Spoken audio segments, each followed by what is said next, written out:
નમસ્કાર મિત્રો દેશ અને દુનિયાના સુપરફાસ્ટ સમાચારમાં તમારું સ્વાગત છે। રાષ્ટ્રીય સમાચારની સૌપ્રથમ વાત કરીશું। વડાપ્રધાન નરેન્દ્ર મોદી આજે ઉત્તરાખંડ અને ઉત્તર પ્રદેશની મુલાકાત લેશે। રાષ્ટ્રપતિ દ્રૌપદી મુર્મુ 13 થી 16 એપ્રિલ દરમિયાન ગુજરાત અને મહારાષ્ટ્રના પ્રવાસે।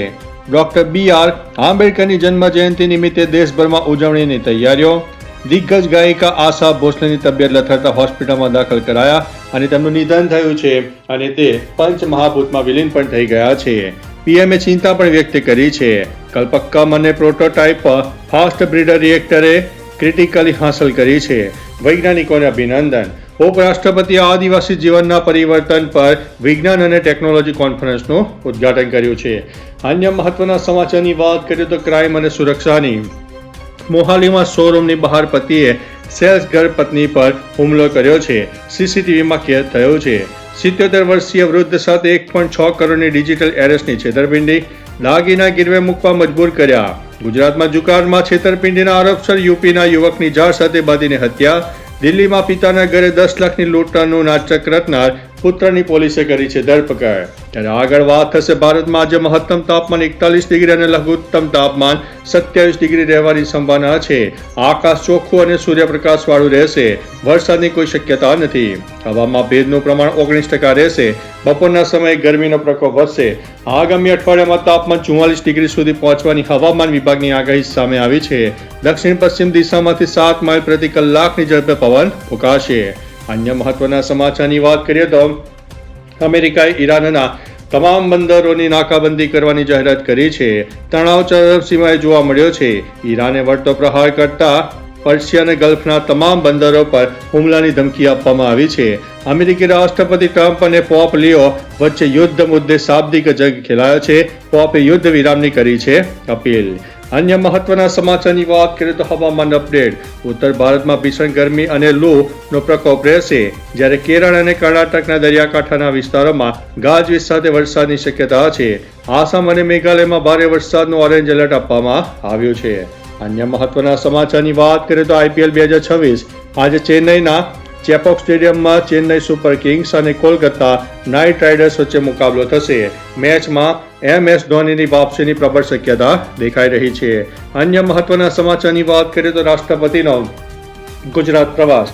રાષ્ટ્રપતિ દ્રૌપદી મુર્મુના ગુજરાત પ્રવાસનો આજે બીજો દિવસ છે। તેઓ ગાંધીનગરમાં સામાજિક સમરસતા મહોત્સવમાં હાજરી આપશે અને રાષ્ટ્રીય રક્ષા યુનિવર્સિટીના દીક્ષાંત સમારોહને સંબોધશે। અન્ય મહત્વના સમાચારની વાત કરીએ તો રાહુલ ગાંધીની મુલાકાત। પશ્ચિમ બંગાળની ચૂંટણી માટે મુર્શિદાબાદમાં રાજકીય માહોલ ગરમાયો છે। રાહુલ ગાંધી આજે શમશેરગંજમાં એક વિશાળ જનસભાને સંબોધન કરશે।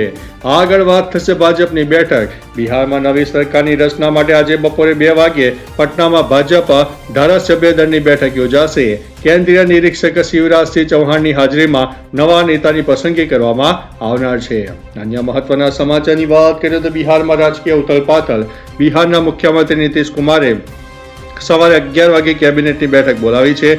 બેઠક બાદ તેઓ રાજ્યપાલને રાજીનામું સોંપી શકે છે। રાજ્યમાં ભાજપના નેતૃત્વમાં નવી સરકાર બનવાની પૂરેપૂરી શક્યતા છે।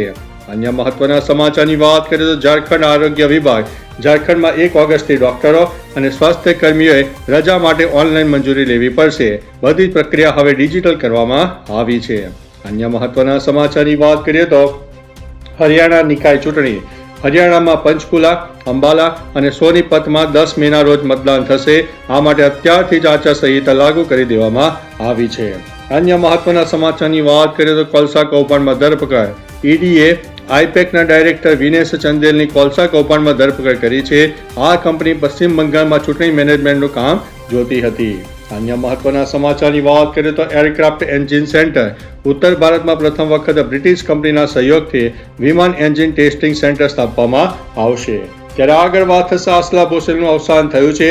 પ્રખ્યાત ગાયિકા આસલા ભોસલેનું નિધન થયું છે અને તેમના અંતિમ સંસ્કાર રાજકીય સન્માન સાથે કરવામાં આવ્યા છે। અન્ય મહત્વના સમાચારની વાત કરીએ તો બિહારમાં સ્માર્ટ મીટર નિયમ। બિહારમાં ઘરેલું ગ્રાહકો માટે સ્માર્ટ પ્રીપેડ મીટર પર નવો નિયમ અમલી બન્યો છે। જે મુજબ સાંજે 5 થી રાત્રે 11 વાગ્યા સુધી વીજળી મોંઘી મળશે અને પ્રતિ કિલોવોટ 80 રૂપિયા ફિક્સ ચાર્જ લગાવવામાં આવ્યો છે। અન્ય મહત્વના સમાચારની વાત કરીએ તો દિલ્હીમાં નવું નિર્માણ બંધ। દિલ્હીની અનઅધિકૃત કોલોનીઓમાં હવે નવું બાંધકામ કરવા પર કેન્દ્ર સરકારે પ્રતિબંધ મૂક્યો છે, તેના પર ડ્રોન દ્વારા નજર રાખવામાં આવશે. અન્ય મહત્વના સમાચારની વાત કરીએ તો આતંકી સંગઠનો પર નજર. કર્ણાટક અને તામિલનાડુમાં અલ કાયદા સાથે જોડાયેલા સંગઠનોની હિલચાલને જોતા રાષ્ટ્રીય સુરક્ષા એજન્સીઓએ હાઈ એલર્ટ ઉપર જોવા મળી છે. અન્ય મહત્વના સમાચારની વાત કરીએ તો પેટ્રોલ બોમ્બનું કાવતરું. હરિયાણાના ગુરુગ્રામમાં પગાર વધારાના વિરોધ પ્રદર્શન દરમિયાન ફેક્ટરીઓને પેટ્રોલ બોમ્બથી સળગાવવાનું કાવતરું ઘડનારા 6 લોકોની ધરપકડ કરવામાં આવી છે. તેમની વોટ્સઅપ ચેટથી આ વાતનો ખુલાસો થયો છે. અન્ય મહત્વના સમાચારની વાત કરીએ તો વસ્તી ગણતરી 2026-27. નવી વસ્તી ગણતરીમાં અત્યાર સુધીમાં 6 લાખથી વધુ લોકો ઓનલાઈન પોર્ટલ પર જાતે જ પોતાની વિગતો ભરી છે, જેમાં દિલ્હીના લોકો સૌથી આગળ છે. તો ચાલો મિત્રો, ફરીથી દેશ અને દુનિયાના સુપરફાસ્ટ સમાચાર લઈને મળતા રહીશો. ત્યાં સુધી અમને રજા આપશો. નમસ્તે.